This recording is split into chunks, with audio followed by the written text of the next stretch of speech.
பாமக நிறுவனர் ராமதாஸ் பாமக தலைவர் அன்புமணி ராமதாஸ் இடையே மோதல் போக்கு நிலவி வருகிறது.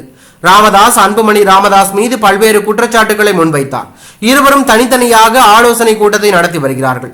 இன்று தைலாபுரம் இல்லத்தில் பாமக நிறுவனர் ராமதாஸ் பத்திரிகையாளர்களை சந்தித்து பேசினார்.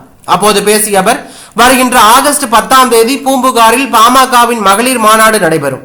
இந்த மாநாட்டிற்கு அன்புமணி உள்ளிட்ட அனைவருக்கும் அழைப்பு விடுக்கப்படும். தன்னை பின்னால் இருந்து யாரும் இயக்கவில்லை என கூறினார்.